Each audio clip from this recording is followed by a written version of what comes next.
Assalamualaikum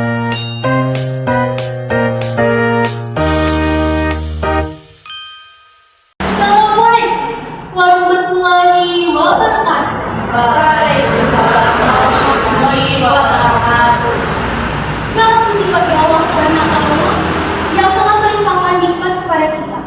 Salawat beserta salam semoga tercurah kepada junjungan kita Nabi Muhammad Sallallahu Alaihi Wasallam.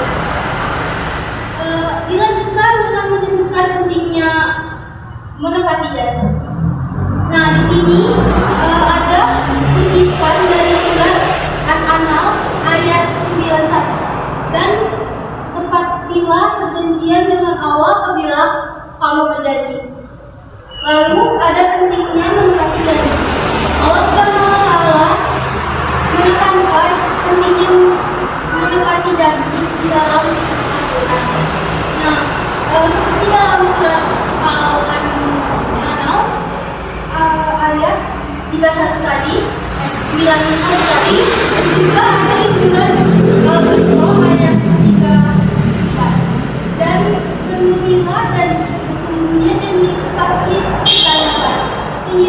Inilah berlaku kepada semua jenis janji, baik yang dibuat dengan Allah, diri sendiri, kemudian maupun orang lain. Nah, yang kedua yaitu konsekuensi mengingkari janji. Sebab Allah Subhanahu wa Ta'ala melarang kita mengingkari janji yang sudah ditentukan dengan nama-Nya.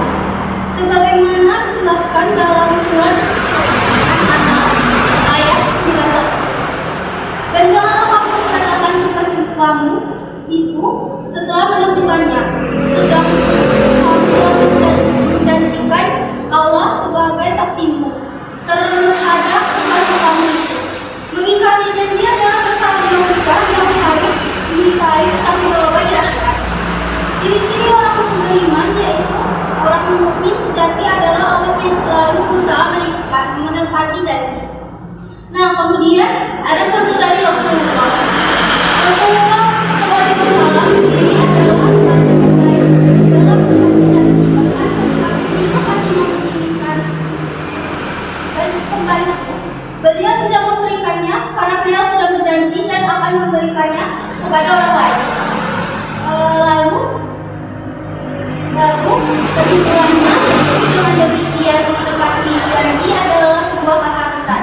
Mulailah dari hal-hal yang kecil seperti sering berucap janji yang harus ditepati, lalu kepada keluarga, teman, dan juga kerabat-kerabat. Lalu sehingga janji-janji yang mengandaskan nama Allah. Mari kita jadikan diri kita sebagai orang yang dapat dipercaya, yang selalu memenuhi janji, karena janji sekecil apapun pasti akan dimintai pertanggungjawabannya di akhirat. Saya akhiri. Wassalamualaikum warahmatullahi wabarakatuh. Waalaikumsalam warahmatullahi